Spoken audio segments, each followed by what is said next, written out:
প্রিয় দর্শক, সবাইকে স্বাগতম আমাদের আজকের পর্বে। আজকের বিষয় তরুণদের যেসব কথায় দুর্বল হয়ে যায় বিবাহিত মহিলারা। নারী শব্দটির মধ্যেই যেন পৃথিবীর সমস্ত রহস্য লুকিয়ে আছে। নারীরা চপলমতি হন, স্থির বুদ্ধিসম্পন্ন হন, আবার ভাবুক প্রকৃতির হন। নারীরা ভিন্ন দেহ বৈচিত্র্যের এবং ভিন্ন রূপ বৈচিত্র্যের অধিকারী হন। ভিন্ন তাদের চাওয়া পাওয়া, কিন্তু একটি দিকে তারা সবাই অনেকটা একই রকম হয়ে থাকেন। আর সেটা হলো প্রেমিক পুরুষের ক্ষেত্রে। যেমন এমন অনেক কথা আছে যেগুলো নারীরা পুরুষদের মুখ থেকে শুনতে ভীষণ পছন্দ করেন।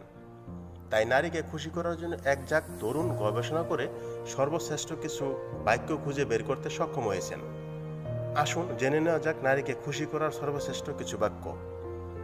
নাম্বার 1, তোমাকে অনেক সুন্দর লাগছে। এটা খুবই সাধারণ একটি কথা যা প্রতিটি নারী তাদের আকাঙ্ক্ষিত পুরুষদের কণ্ঠ থেকে শুনতে পছন্দ করেন। সেই নারী হোক সুন্দর বা অসুন্দর, তবু এই কয়েকটি শব্দ তাদের কানে লাগে সুমধুর। কোনো পুরুষ যদি মুগ্ধতার বশে বলে তোমাকে আজ বেশ সুন্দর লাগছে, তাহলে নারীরা খুশি হয়ে যান। এই বাক্যটি তখন তাদের কাছে পৃথিবীর সর্বশ্রেষ্ঠ বাক্য বলে মনে হয়। নাম্বার 2, তুমি আমার জীবনের প্রথম নারী। প্রতিটি নারী চান তার পুরুষটি যেন তাকে অনেক বেশি ভালোবাসেন এবং তাকে ছাড়া যেন দ্বিতীয় কোনো নারীর দিকে তারা না তাকান। আর তিনি হয়ে থাকেন সেই পুরুষের জীবনের প্রথম নারী, তাহলে তার জীবনে অপূর্ণতার আর কিছুই থাকে না। পুরুষ সঙ্গীটির মুখে একজন নারী শুনতে চান যে তুমি আমার জীবনের প্রথম নারী, এই বাক্যটি সেটি যদি মিথ্যাও হয়ে থাকে, তারপরও তার কাছে সেটি চরম সত্যি কথা। নাম্বার 3, তুমি অনেক আবেদনময়ী। অন্যান্য কথার সাথে এই কথাটিও অনেক প্রিয় একজন নারীর কাছে। পুরুষ সঙ্গীটি বেশি আবেদনময়ী বলে পছন্দ করেন, এটি তার জীবনের সর্বশ্রেষ্ঠ সত্য বলে তার মনে হয়। নাম্বার 4, তুমি কি আমার সাথে তোমার সারাটি জীবন কাটাবে? প্রতিটি মানুষের আলাদা কিছু সত্তা রয়েছে, এ কারণে আলাদা সত্তার মানুষগুলো ভিন্ন ভিন্ন হয়ে থাকে। ভিন্ন ভিন্ন সত্তার মানুষগুলোর জীবন সঙ্গীকে প্রপোজ করার পদ্ধতিও ভিন্ন ভিন্ন হয়ে থাকে। একজন নারী বৈচিত্র্যপূর্ণভাবে প্রপোজে বেশি খুশি হয়।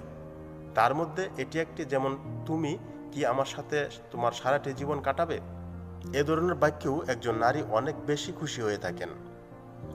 নাম্বার 5, তুমি কি মনে করো? কোনো একটা বিষয় যদি পুরুষ সঙ্গীটি জিজ্ঞাসা করে বা জানতে চায় যে এই বিষয়টি সম্পর্কে তুমি কি মনে করো, বা কোনো একটা বিষয় সম্পর্কে যদি তার মতামত জিজ্ঞাসা করে, তাহলে নারীটি ভীষণ খুশি হয়ে থাকে। তারা ভাবেন যে তাদের মতামতেরও মূল্য দিচ্ছেন তার পুরুষ সঙ্গীটি। নাম্বার 6, তুমি আমার জীবনের সবচেয়ে প্রিয় মানুষ। এমন কথা শুনতে কার না ভালো লাগে? একজনের জীবনের সবচেয়ে প্রিয় মানুষ, এর চেয়ে বেশি পাওয়ার আর কি হতে পারে? এই ধরনের কথা তো একজন নারী যার পর নাই খুশি হয়ে থাকেন। ভিউয়ার্স, এই ছিল আজকের মতো আপনাদের জন্য। তো ভিডিওটি যদি ভালো লেগে থাকে, প্লিজ চ্যানেলটি এখনই সাবস্ক্রাইব করুন এবং আমাদের সাথেই থাকুন। আর পরবর্তী ভিডিও নোটিফিকেশন পাওয়ার জন্য পাশে থাকা বেল বাটনটি অবশ্যই অন করে দিবেন। ধন্যবাদ সবাইকে। ভিডিও